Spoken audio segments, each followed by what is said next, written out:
ओम नमो भगवते वासुदेवाय। ओम नमो भगवते वासुदेवाय। ओम नमो भगवते वासुदेवाय।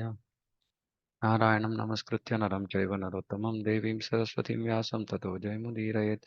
अष्टप्रायेषु भद्रेषु नित्यं भागवत सेवया भगवतीरुत्तमश्लोके भक्तिर्भवति नैष्टिकी। ॐ अज्ञानतिमिरान्धस्य ज्ञानाञ्जनशलाकया चक्षुरुन्मिलितं येन तस्मै श्रीगुरवे नमः। नमो विष्णुपादाय कृष्णप्रेष्ठाय भूतले श्रीमते भक्तिवेदान्तस्वामिनिति नामिने। नमस्ते सारस्वती देवी गौरवाणी प्रचारिणे निर्विशेष शून्यवादी पाश्चात्य देशतारिणे। जय श्री कृष्ण चैतन्य प्रभु नित्यानंद श्री अद्वैत गदाधर शिवासादि गौर भक्त वृंद। हरे कृष्ण कृष्ण कृष्ण हरे हरे, हरे Ram Ram Ram Hare Hare. Okay, Canto in chapter 5, we are discussing life of Sri Narada. This is conversation between Sri Narada and Vyasadeva. ततोऽन्यथा किञ्चन यद्विवक्षतः पृथग्दृशस्तत्कृतरूपनामभिः न कर्हिचित् क्वापि च दुष्टितामतिर्लभेत वाताहत नौरिवास्पदम्. Whatever you desire to describe that is separate in vision from the Lord simply reacts with different forms, names, and results to agitate the mind as the wind agitates a boat which has no resting place. Very, very important. So Vyasadeva is being told whatever you desire to describe that is separate in vision from the Lord, meaning it is not in line with the vision of the Lord. What does it do? Which is basically material topics. Anything that is not connected to the Lord, it simply agitates the mind, simply reacts. And what are these other things? Different forms, names, results, forms, names. And what does it do? It results in agitating the mind. As the wind agitates a boat which has no resting place. So what does this mean? What is the resting place for the mind? What do we understand from this verse? What is the resting place of mind? Hare Krishna.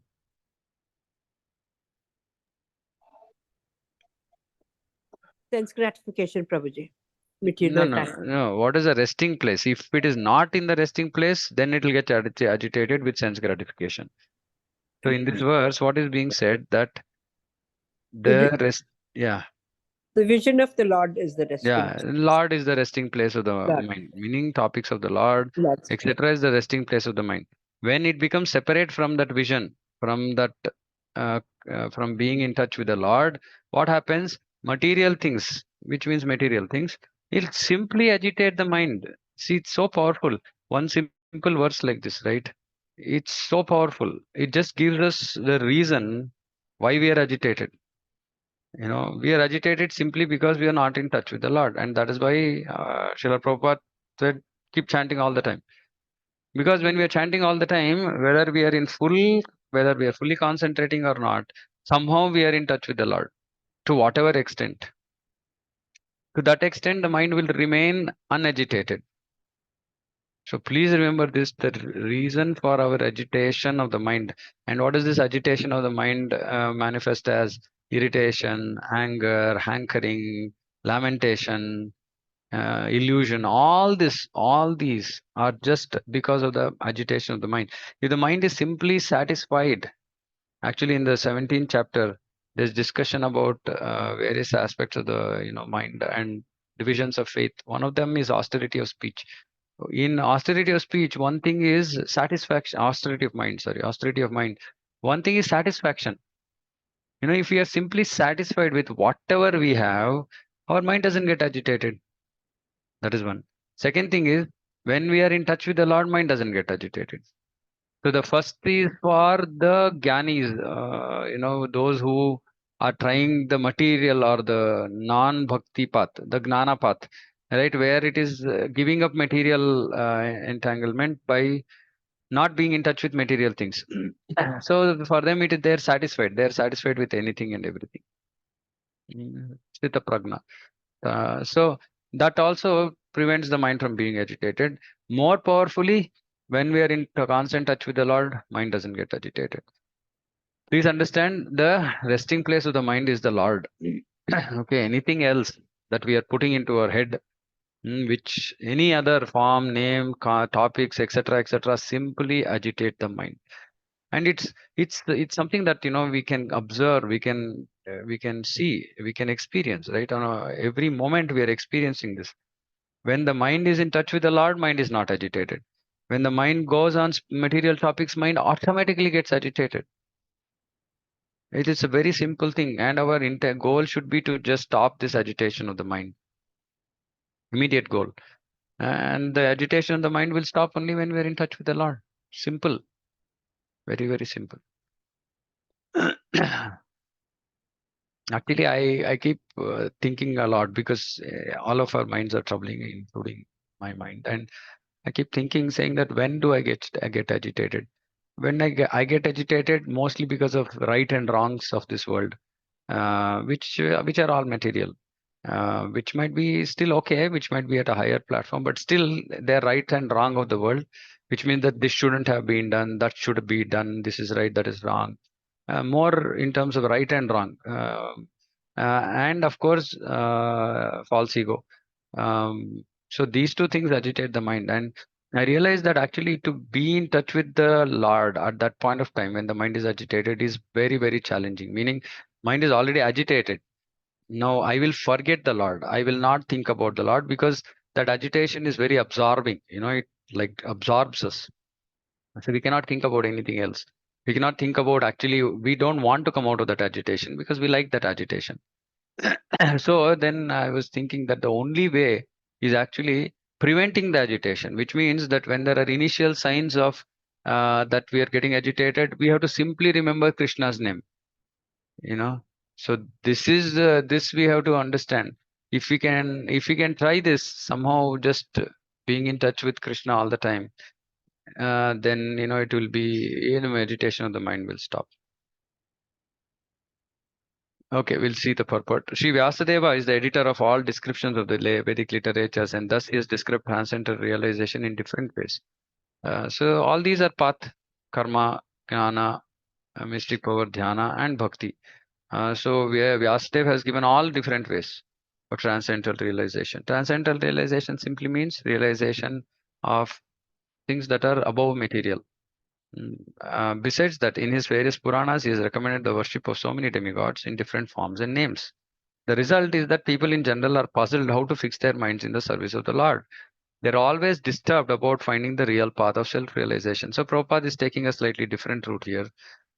And he's saying that all these various things that have been given in the Vedas, including demigod worship, karma, jnana, dhyana, etc., all of this are actually they puzzle the minds of people because they don't know how to fix their minds in Krishna.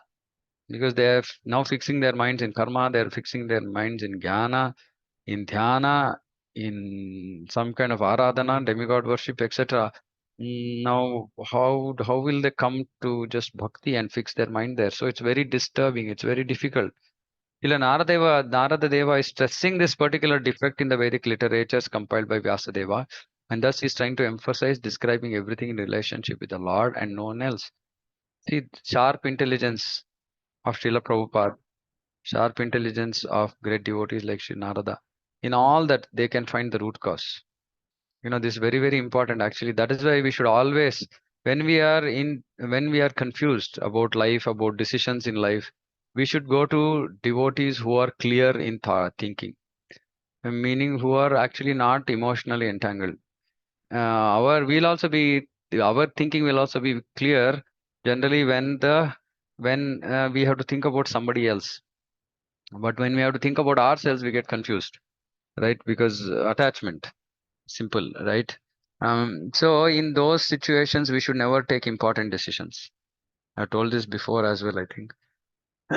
When our mind is disturbed, we should not take decisions because our intelligence will get clouded, and then we can't think clearly. In those situations, we should approach those devotees who are always clear in their mind, which means they are not affected by these material situations. Then they can help us think clearly.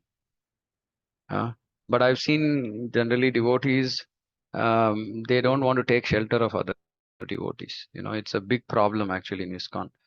Um, we want to remain independent, and that causes major issues.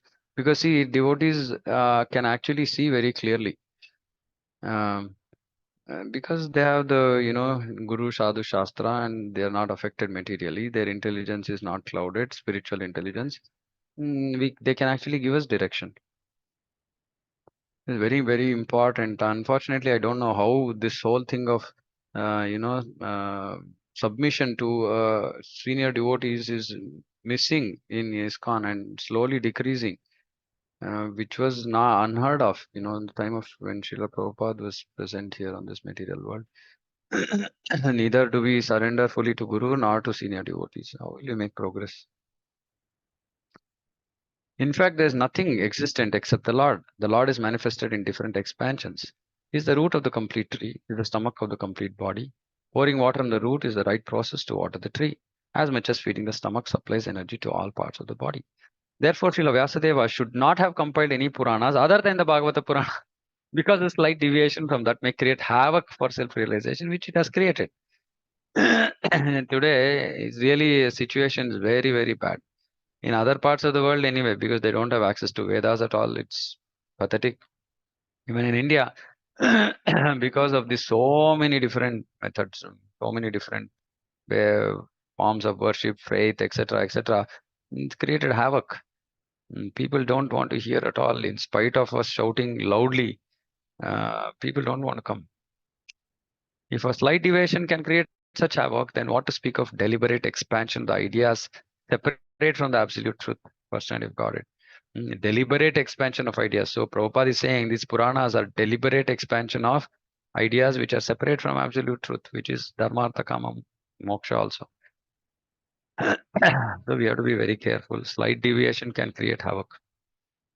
So we should not try to deviate from what Srila Prabhupada has given. It's also very important because it can create havoc. It has created havoc. It's going to only, and if we deliberately expand on some ideas that we have, which are not given by our previous acharyas, then it is going to unimaginable damage it will do.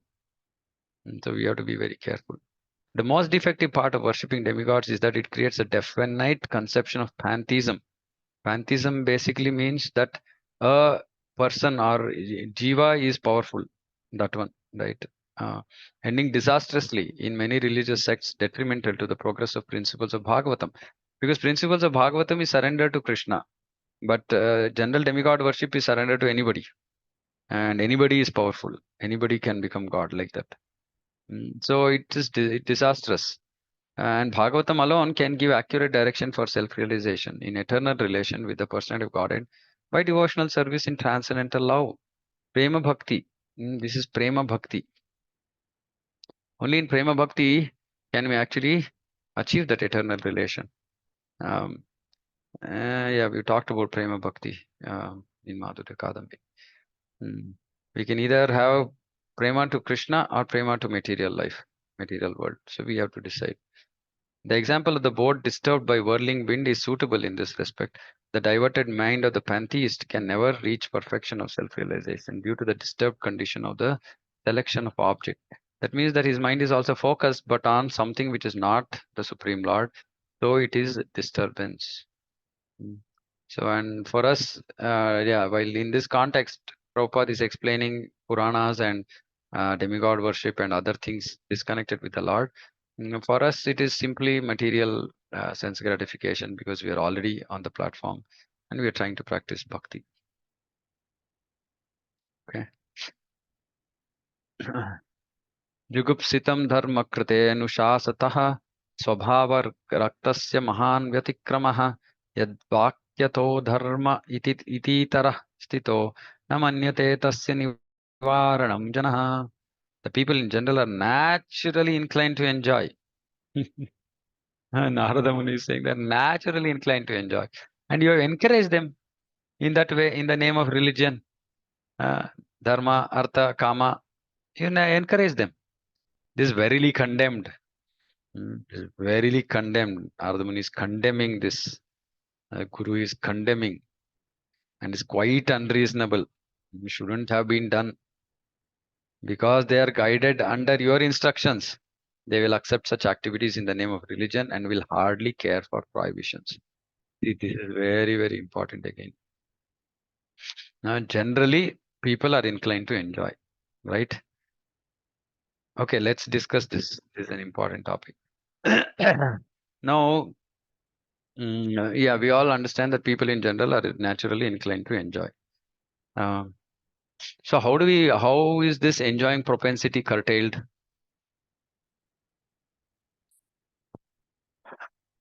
Request some participation. How is this enjoying by propensity? Yeah. giving a higher taste, rasvarjam Okay. rasopis. Okay. By giving a higher taste. Okay. What else?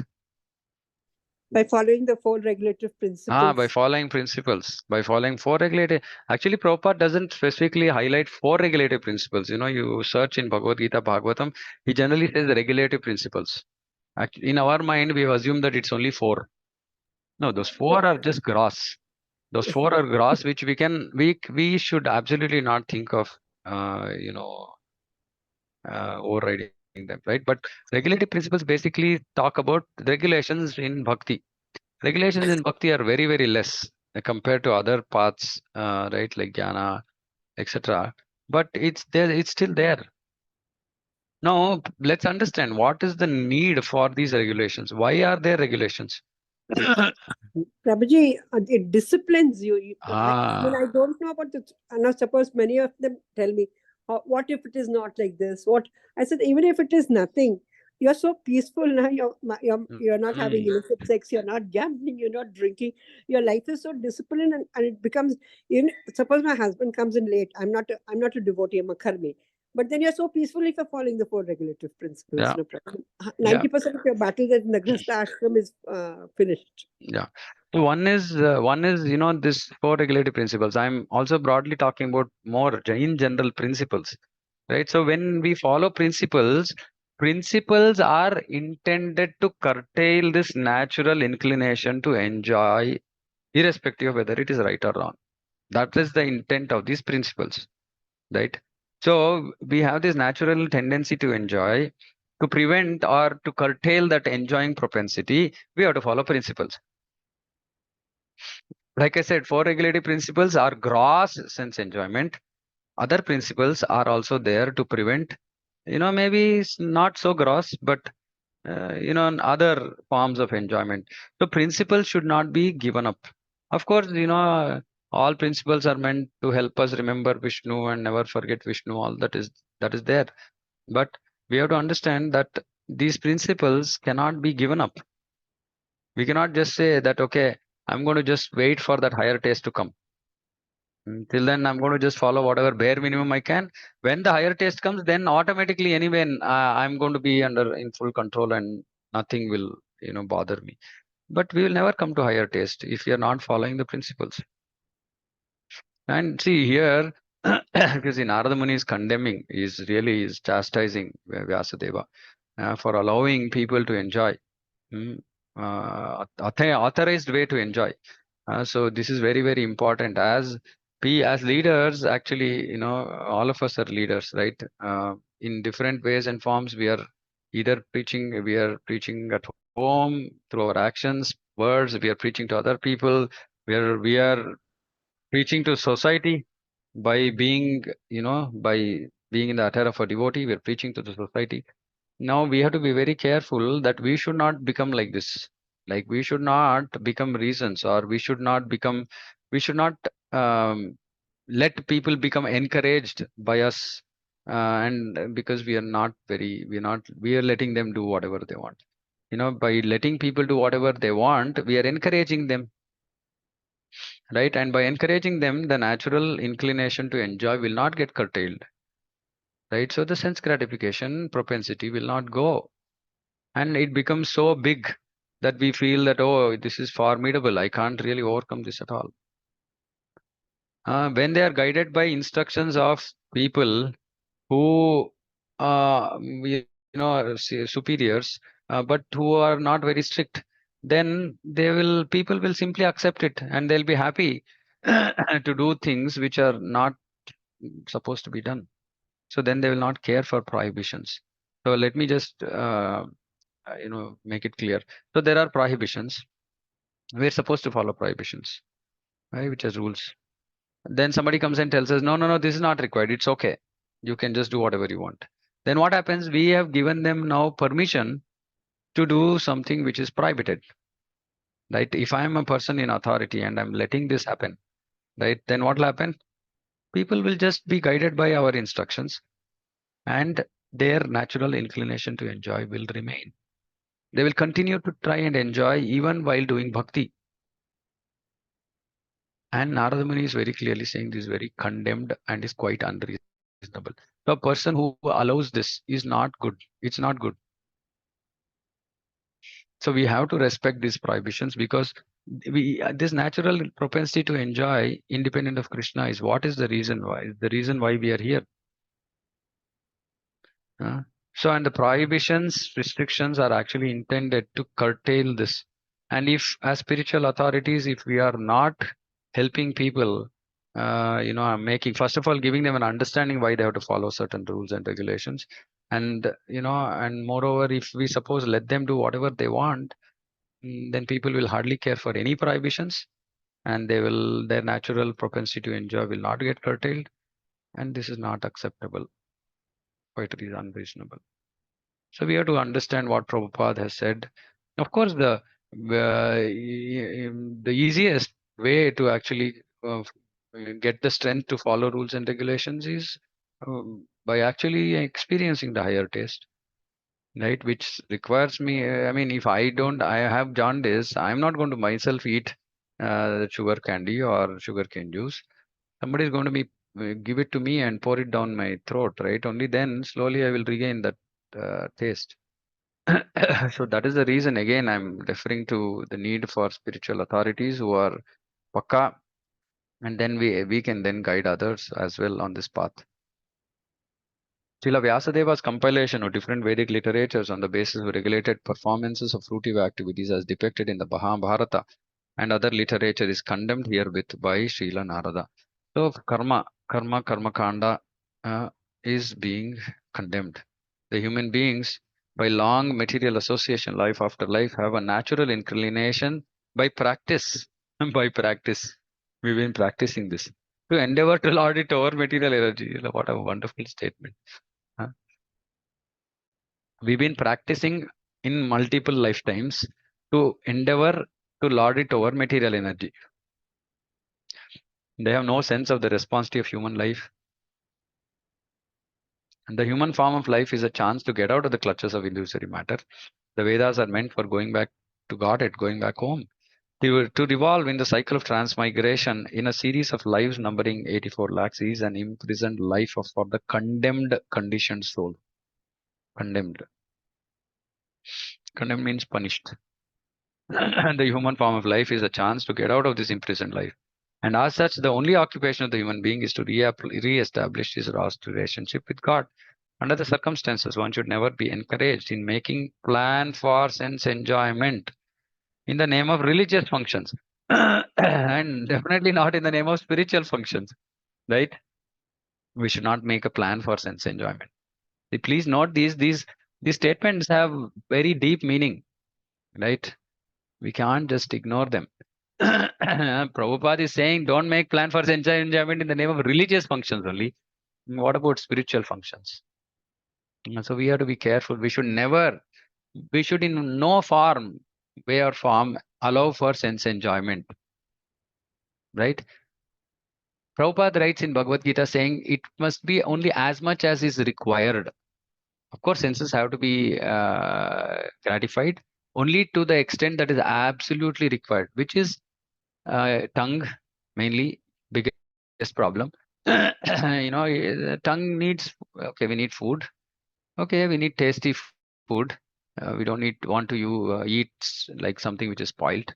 Um, yeah, Yeah, but prasadam, prasadam. We have to honor prasadam. Right now, chocolate. Is it acceptable to eat chocolate?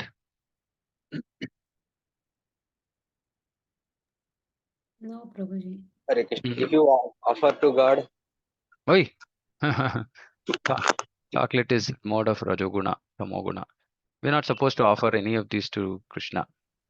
Okay, Krishna in Bhagavad Gita clearly says that we should only offer sattvic foods that are in Sattva Guna. Right? This chocolate and all is basically, what is the problem with chocolate? Chocolate is what? It has cocoa, Prabhu. Cocoa is Intoxication. Right? It's an intoxication. intoxicant. So chocolate is not acceptable. Right? So we cannot offer it to Krishna. We cannot have it. Simple thing, right? And somebody was telling me saying that, bro, what is the problem if you have it once in a while? What is the problem having it once in a while? Of course, we can't offer it to Krishna. So we should understand that we are eating non-prasadam, first thing. Now, what is the problem with eating it once in a while? There a problem or no It will problem? become a habit It'll eventually. become a habit. It'll become a habit. So now we'll say that, oh, only once in a quarter I'll do. Then we'll say, no, no, see, actually, I've been having whole of last year once in a quarter. Nothing much, no much difference in my consciousness. Like, we reached there. Right, chocolate. I'm overcome the influence of chocolate on my consciousness. Just cheating ourselves. And say, no, maybe, I can have twice a quarter. And then it becomes thrice a quarter, 10 times a quarter, then we are gone. This is the problem with, not following regulations. Somebody like, of course, see, Srila Prabhupada, if mobile phone had been so prevalent at that point of time, I think he would have put a rule for mobile phones as well. Because this has also becoming like this only. I see people just, I intentionally, many a times I just leave the phone. In our house, we have a duplex. So I go down, I leave the phone upstairs. It's okay. It doesn't matter. And there's nothing which is going to be like so critical, life threatening that will come to me. Anyway, if that something is there, like Krishna will anyway take care. We don't have to worry. So intentionally keep the phone behind, because it's become addictive. It's simple, right? So we said, oh, I'm going to start seeing my mobile phone for work. So I started seeing work, work, work. Okay, work. Now, even if there is no email, I used to do this when I was working. Every 2 minutes, I have to refresh. While we know that automatically it will refresh, and if an email has come, it will show up, right? Or a WhatsApp has come, it will show up. Mm. But we'll keep refreshing. It's just addiction. It's just craziness. We just willingly like killing ourselves. And same thing with any kind of, food that is not offered. Please, please, please. If you're serious about spiritual life, anything, even a little serious about spiritual life, first understand what foods can be offered to Krishna and what foods cannot be offered to Krishna. And those that don't get offered to Krishna, under no circumstance, I don't want to give examples practically, because, why I give examples about myself is to tell that it is not impossible to follow. But then I've started realizing that it's becoming too egoistic. So I'm not going to give example about myself, right? But it is practical, it is possible that, irrespective of where you are, how, whether you're traveling, you're here, you're there, you're on the car, you're on the road, there are always, where there is a will, there is a way. All we need to do is prepare ourselves. You're going to be on the road for the next 12 hours, carry prasadam. Don't give reason saying that, oh, it is inconvenient. Yeah, I already have enough luggage. I have to carry so much more. All these are just reasons. We just want to escape from having prasadam. That's all. That is the reality. Right. So the point is, why I'm stressing so much is that don't give yourself this, some silly reason to just slip, and then nobody can pull you up. It'll become so difficult that we will not be able to pull up. That's why actually I was also suggesting, requesting actually in our temple, saying that please don't keep any chocolate products. Other things are okay. Maida, okay, health, it's a different thing. But please don't keep chocolate products. Okay. Because it's not right. As ISKCON ISKCON, we shouldn't be doing this. Our Acharya is clearly saying no chocolate. And we are keeping it in our ISKCON, stalls only. It just shows that we don't respect Prabhupada's words. What else can we say? Right? And in the name of what? Encouraging. We are encouraging people. Outside people will come and say, oh, chocolate, ISKCON also gives chocolate. Then what can we say? Like somebody came and asked Prabhupada saying that, should I follow what you have written in your books or what your disciples are doing? It's becoming like that. It's not a very difficult thing. It's not that people are going to stop coming to ISKCON if you don't sell chocolate. Across the board, somebody I was talking about this, somebody said, Prabhu, even in big temples like in Mayapur also they keep. I said, okay. So what does it mean? Right? So it's not like, so we have to understand why Prabhupada is saying certain things and why we should stick to it. Simple. Right? So encouragement in sense enjoyment in some form or other is a great barrier. It's a great barrier for spiritual advancement. Because people in general will not agree to renounce material activities which hold them in material bondage. At a certain stage of human civilization, when such material activities in the name of religion were too much rampant, the Lord incarnated himself as Buddha and decried the authority of the Vedas in order to stop animal sacrifice in the name of religion. This was foreseen by Narada, and therefore he condemned such literatures. The flesh eaters will continue to perform animal sacrifice before some demigod or goddess in the name of religion, because in some of the Vedic literature, such regulated sacrifices are recommended. See, this is also taking something out of context. There was a recommendation in some regulated scriptures, but it was regulated sacrifice in some Vedic literature. Regulated means there's time, there is frequency, etc. But the process only was taken, but the associated things like how frequent it has to be done, etc., was not taken. That resulted in Buddha appearing. They're so recommended to discourage flesh eating, not to encourage flesh eating. So regulated sacrifices are there to discourage, make it more difficult to eat meat. But gradually, the purpose of such religious activities is forgotten. Only the rules are remembered. Purpose is forgotten. Again, same thing for applicable to us. The purpose of not eating chocolate is forgotten. And chocolate becomes prominent. Slaughterhouse becomes prominent. This is because foolish materialistic men do not care to listen to others who are actually in a position to explain Vedic rites. See, we should also not do this. We should not become foolish. We should simply follow what Srila Prabhupada has given. Safe. In the Vedas, it is distinctly said that the perfection of life is never to be attained either by voluminous work. Please note this. Voluminous work, over-endeavoring. Lot of work. I don't have time. I just don't have time. Not recommended.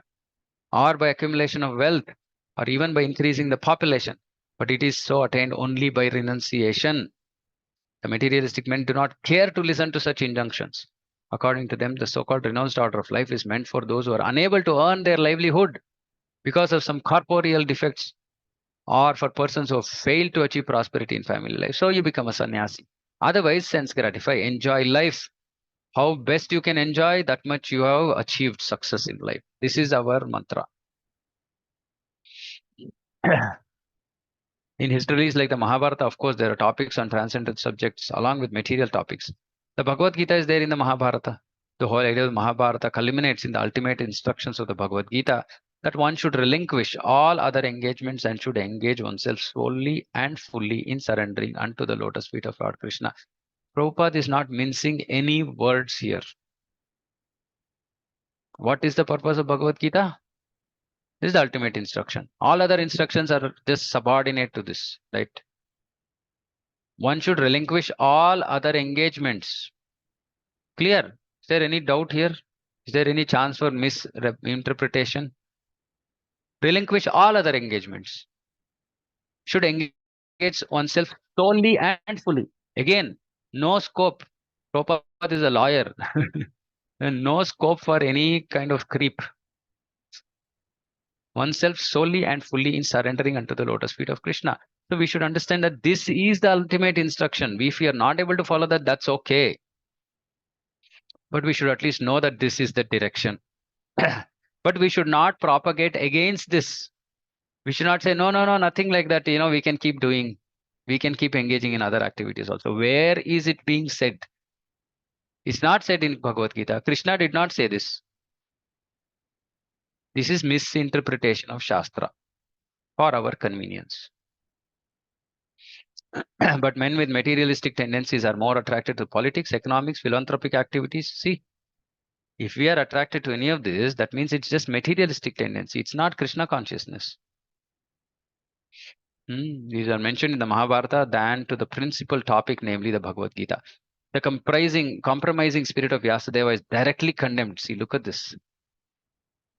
No compromise. It's not accepted. It's not acceptable to our acharyas. Compromise is not acceptable. Who advises him to directly, no indirect mechanism, directly proclaim that the prime necessity of human life is to realize one's eternal relationship with the Lord and thus surrender unto him without delay. See what powerful words. Directly proclaim. Don't have to worry. Oh, if I say this, then they will not come to us. He will go to someone else. You don't sell diamond on the street. Please understand what Krishna consciousness is diamond. We can't give it with some fake. We can't give a fake diamond.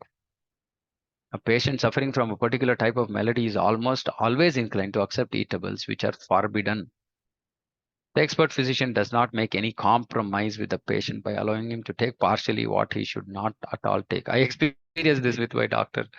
2 years, like rigorous imprisonment. I went to rigorous imprisonment. In the Bhagavad Gita, it is also said that a man attached to fruity work should not be discouraged from his occupation, for gradually he may be elevated. But see, this also, this also we don't understand. Yes, it is not, man attached to fruity work should not be discouraged from his occupation because he'll go crazy. But gradually, he should be elevated to the position of self-realization. Gradually. That gradually should not be multiple lifetimes. Gradually, meaning today you meet somebody, you can't tell him tomorrow saying that stop all this nonsense. Maybe in 6 months, 1 year, we'll say when he's become closer to us, when he's coming, attending, talking to us more regularly, etc. Before initiation, we should tell him what is the goal of life? Is to surrender unto the lotus feet of Lord Krishna and to relinquish all other engagements. Some point of time, you should do this. This instruction that person should know before he takes initiation. This is sometimes applicable for those who are only dry empirical philosophers without spiritual realization. But those who are in the devotional light need not be always so advised. So Prabhupada is saying this need not be always so advised. As long as, what is the only condition when we don't have to tell people saying that it's okay, continue your occupation? In what condition can we let people continue their occupation even after they're supposed to have stopped, which is Varnashrama 50 years.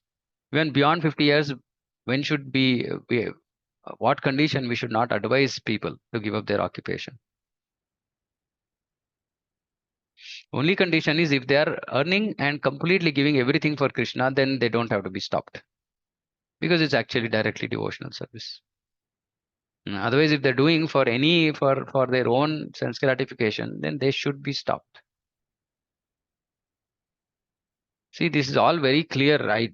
I mean, sometimes I get either am I misinterpreting or are others misinterpreting? It's a very clear purport, right? There is no confusion. There's no scope for confusion. Is there any scope? Does anybody feel that there's any scope for confusion or misinterpretation in this purport? Isn't it very clear what we need to be doing? Yes, Prabhuji. Prabhu. Yeah, it's pretty clear, right? I mean, if somebody thinks otherwise, if somebody thinks I'm misinterpreting or exaggerating, please let me know, right?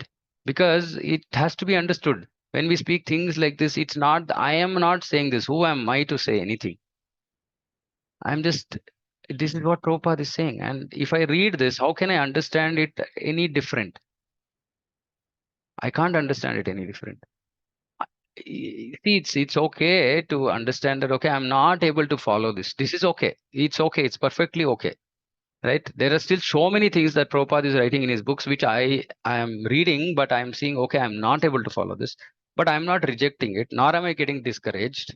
Yesterday, somebody was asking me, saying that, Prabhu, for how long you've been in Krishna consciousness? So I told, yeah, about 13, 14 years. So how long you've been initiated? I said, 10, 11 years.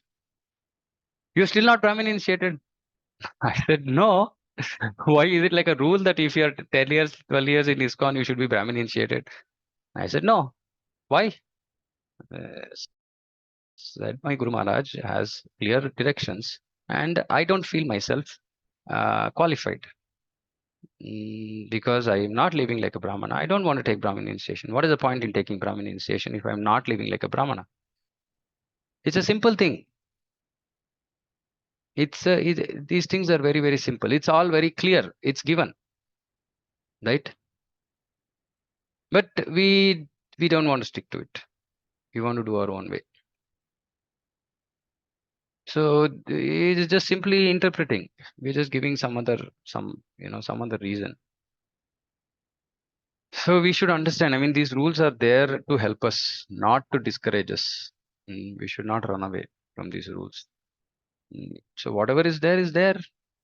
So then I was telling the devotee, saying that I have been looking forward to become Brahmin initiated. It's become a goal for me, right? Like I've been working towards it, right? And it gives so much inspiration. Otherwise, there's no drive at all in spiritual life. It's okay. Anyway, everything is coming. Everything easy.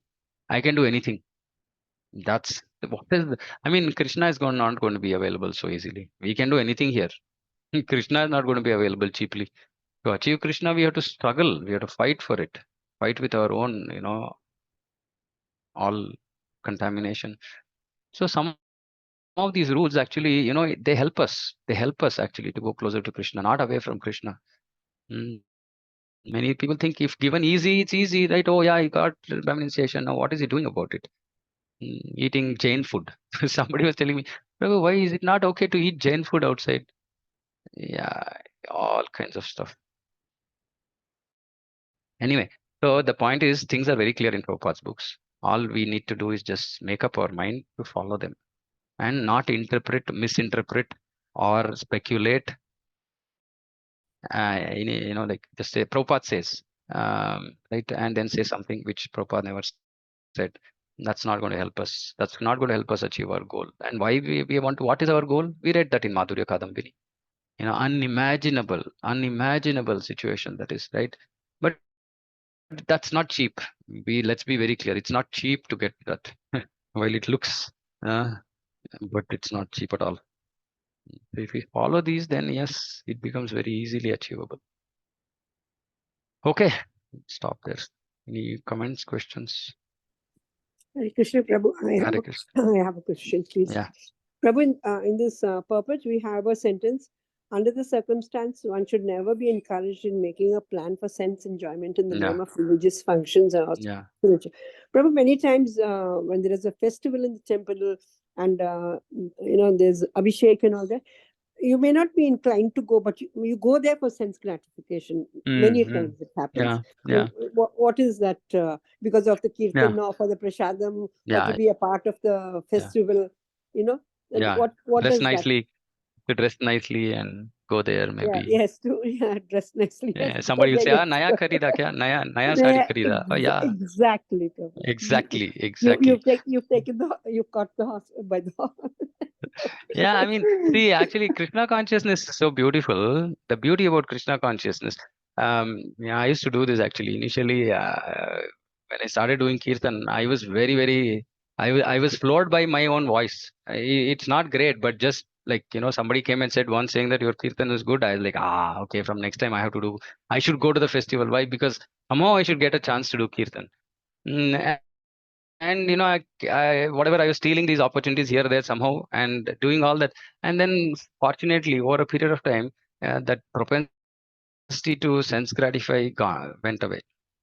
That is the power of Krishna consciousness, right? Let us go for any reason, it doesn't matter, right? But we should know that that reason is not necessarily right. It's not bhakti, it's just a sense gratification in some other way, right? But because it is in connection with Krishna, it will eventually purify us if we simply consistently keep doing it. Of course, along with that, we also have to hear. So it was always on my mind when, like when I used to feel like good about my singing or class, that, oh, okay, this is not good. This is not the right perspective, right? And so that used to be there in the mind, and I used to also pray, and slowly, steadily, that propensity has reduced to like great extent, 98%. Still, it's there. So it's okay to be there, to be going to do all this, to be going to eat prasadam, to be going to dress nicely, to be going to, you know, uh, whatever, enjoy the kirtan. But it's not the ultimate. It will get us to the ultimate. And that is why actually even our language, many times we ask in after a festival is over, did everybody enjoy the festival? When I hear that, I just like, we're not here to enjoy.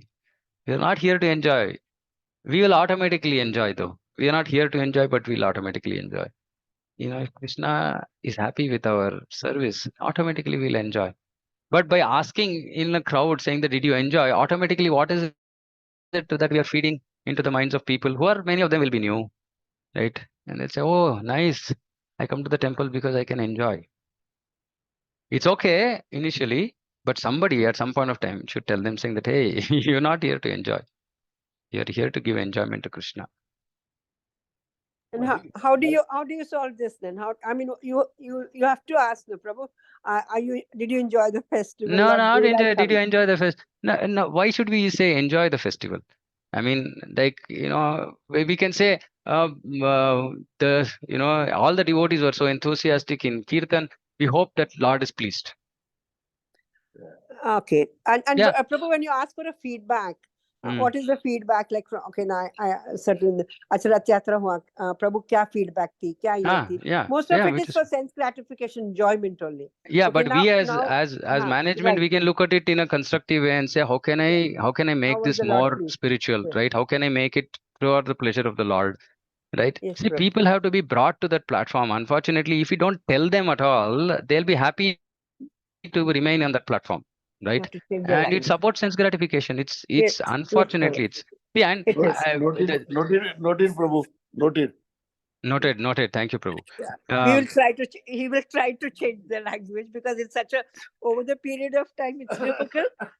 And now, even I would say, okay, is the Lord pleased? Please, Yeah, the Lord. actually, we I hope should. we Yeah, please the Lordship. see, because that has to be our mood, right? Our mood is, and we are doing such beautiful. Actually, I go and tell everybody, say, like, boss, you come to our temple. You come to our temple, right? Because we do such fantastic seva. I mean, and it's like it's not. I'm not mincing words here at all. I went in the middle. I went somewhere else also, and I came back and I said, "It's nothing. Jagannath Mandir is Jagannath Mandir. That's it. And we do everything. So we have to just tweak a little, right? And we will really. I was telling the other day, I was telling the Akal Prabhu, we can become the best temple. Why are we looking at other temples and saying, oh, they do so nice. Why is it we are not doing so nice? We are, of course, doing nice. We have to just make a little tweaks, right? We have to make a little tweaks and we have to be little firm on certain things. And then we will be right there because the mood of devotion is there, right? That's missing in so many temples. We have the mood of devotion. We are actually doing it for the pleasure of Guru and Krishna, right? But when the way it's coming out is maybe not absolutely accurate, but that is the mood. I mean, it's not that people out there, have committed their lives for the temple just like that, isn't it? So it's unheard of. It's unheard of. It's just such a beautiful precedent. We've said that devotees should, offer sacrifice their life. I see so many Prabhus, Matajis out there day in, day out throughout the year, working for what? They're not working for their self gratification. They're working simply to please Jagannath. And when we are doing all that, let it be decoration today in our temple. Let it be, Jagannath Rath Yatra. Let it be Abhishek. Let it be anything. It's just done so tastefully. I say tastefully, right? Because it's just it almost feels and like, yes, Lord is very happy, right? And prasadam. I tell so many people saying that, Prabhu, just keep sending me prasad and I don't have to preach. I don't have to have preaching at all. We'll just give prasadam and people will become devotees. Because it is all being done with such, it's actually done with nice intention. But unless devotees are very clear that there should not be any contamination. We should not put even a drop of poison in that beautiful nectarian milk that we are actually offering, and then we will be right there. We'll be right there. And that mood is super important, right? Because then we'll set the right standards. Thank you, Okay. bro. Thank you, bro, guiding. Thank you, bro. Uh, Hare Krishna. Actually, another just when we are discussing this, like so many devotees comes from outside temples and they say, "Yeah, Jagannath Mandir is famous for prasadam." Yes, I reply absolutely. them only one way. Yeah, Jagannath is Jagannath itself is famous for Anand Bajar prasadam. So what is it? We are serving Jagannath prasad. So it's Yeah, okay. That way is okay. Bro. that is just your humility, Prabhu, as you are saying that. Actually, it's not true in all Jagannath Mandir. It's not true in all temples where Jagannath is being worshipped, that prasadam. I mean, we know so many things happen in other. We don't have to No, comment but about that that's here. okay saying that one, or we should not say that one only. Yeah, it's okay. It's okay. It's okay. It's. I mean, it's bringing, it's highlighting Jagannath as compared to our way of that we are doing service nicely. So, which is great, right? But I glorify because I'm not doing the cooking. So I like to glorify the devotees who are engaged, right? I'm not doing the decoration. So I like to glorify the devotees who are doing that service by saying they're also nicely dedicated, and Lord is accepting their service because they're doing it in that mode. And so people who come look at altar, look at the deities are so happy. People who come and have prasadam are so happy. Why? Because the Lord is happy. Simple. Yes, bro. Actually, I appreciate our DT team because when my Yeah, Gurumai was yeah, here, amazing. he was and never actually generally does not mention. He's mentioned altar is beautifully decorated. Yes, Actually, beautiful, super. right. If it came from Maharaj, then over, no? Then Yeah.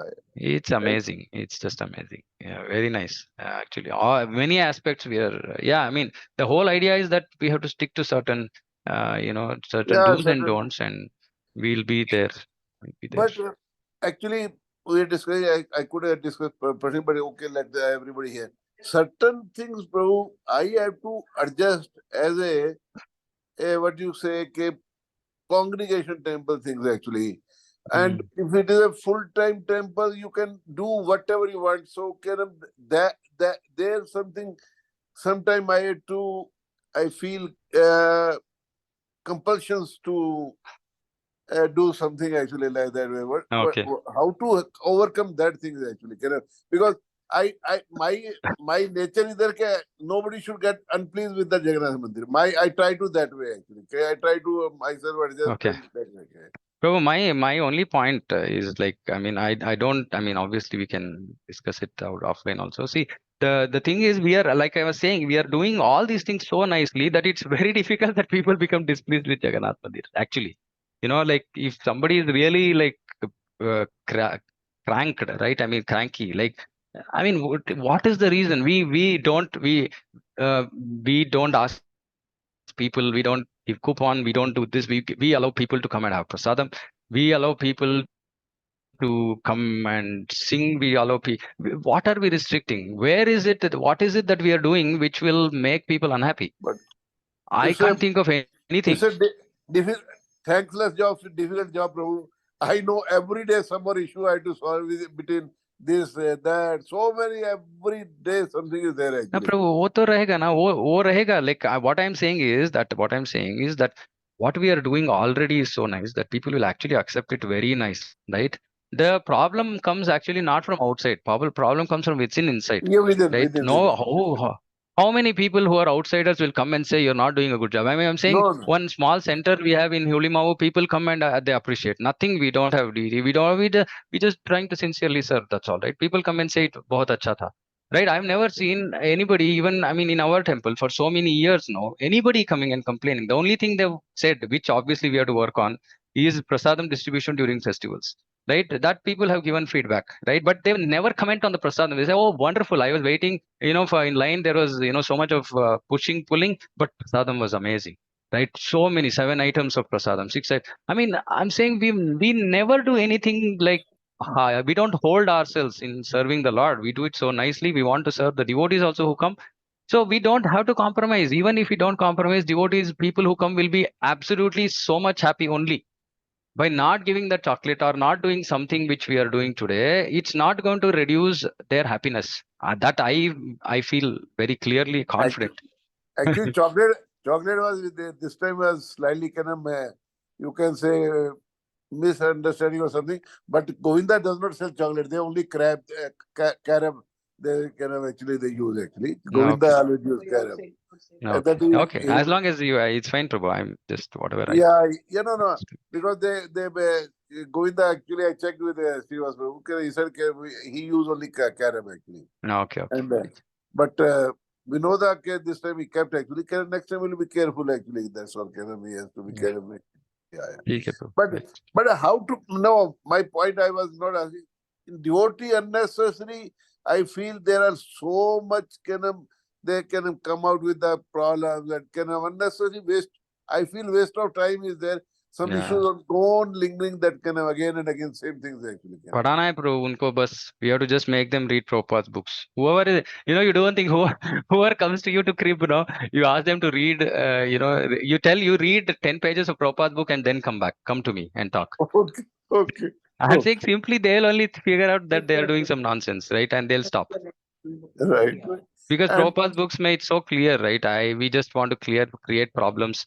It's all personal, La Puja Pratishta, false ego. We're all on this platform, so it creates so much of problems. So just reading more Prabhupada's books will clear up. Okay. And another you see, one I says, okay, I does not believe in a particular guru system. You have seen me Yeah, actually. yeah. But one person he comes to me, caves, why so and so gurus people are only coming preaching? I said, okay, you get me. Preacher if coming to temple, I cannot stop from any guru's disciple is coming. Mm-hmm. It's my Yeah. duty that if I get preacher 365 days, I'll 365 days I'll request preacher to do preaching in temple actually. Yeah. But Yeah. I said, okay, but he is always particular. Okay, no. You are inviting particular guru. This I said, Prabhu, what should where to go in that line actually? Yeah, it's an easy thing, Prabhu. You have to just put one person who's going to be responsible for guest speakers, and his No, mandate will be to make sure that there is coverage no, across. he's there. But suppose, like I'm telling you, Bhakti Maharaj disciple only, just an example at me. Continually, if his disciples are coming, what should I do? They're coming. I have to give class. What is there actually wrong in that? Yeah, there is no problem. But like I said, like if suppose say there is somebody, if I am responsible for this, I see it's not that 365 days we are getting, but when we are getting saved, if we are getting 15 preachers in a year, right? We can make extra proactive effort to invite certain speakers ourselves, right? Of course, maybe some of them are coming themselves. Maybe many others are not coming by themselves. So if there's a person responsible for the service, we can see and then we can actually invite. Right? Okay. It's a service. It can take care of that complaint. Whatever Okay. that is. Yeah. Okay. That I noted because who's in charge, he should continually should try actually get it. So like we do report, like we give our preaching report, etc. There should be like once in 3 months saying that what all effort was made, because that service is not just sending Okay, a message. who's there can just fix a class. It is not that service. Yeah, that's not the service. Actually, the service is to invite people, right? And also, see, this has to be in line with our preaching effort, right? Saying that what topics have to be discussed, right? Not like some entertainment happens, right? We want our congregation, our devotees to progress. So, what is the next topic that needs to be discussed? So that is the role of that, that seva, actually invite and also request them to speak on certain topic. Of course, some very senior devotees like Dinabandhu Prabhu will come and speak their own topic, which is absolutely fine, right? But for as a general rule, at least if brahmacharis are being invited, etc., they should be given topics apart from normal Bhagavatam classes, etc. Then it will take care of those. Actually, generally now we started actually another problem I face actually in between. They were coming and speaking from out of Prabhupada books. So I just told that who fixing class. I said, Prabhu, whoever new is coming, you have to tell first of Bhagavatam class, you had to stick to Prabhupada and whatever shloka is there at that point only. You cannot go out of the context and can speak from outside books or something like that way actually. Yeah. I mean, it can be Prabhupada's books. It should, and it can also be on previous acharyas, which are authorized books, right? Not some, not No, some not authors, general. some authors. Yeah. Some specific books, like we can always do recommended. Those are recommended. But yeah, generally, I see a lot of stuff being talked from other Puranas, which are not required for us. It's all entertainment. We don't need that. We have a Bhagavad Purana, which is more than enough. Yeah. Some guidelines can be given, so it will get taken care. Yeah. Right, bro. Thank you. Okay. Thank you all so patiently. It was hearing. actually personal discussion, but we went in the group. Thank you very much, everybody. Yeah, thank you everybody for the time. Yeah. Srimad Bhagavatam ki jai, Jagat Guru Srila Prabhupada ki jai, Vancha Kalpatarubhyascha Kripasin Devya Patitanam Bhavane Vaishnavebhyo Namo Namo Ananta Koti Vaishnava ki jai. Hare Krishna. Everybody comes to know how much Hare Krishna.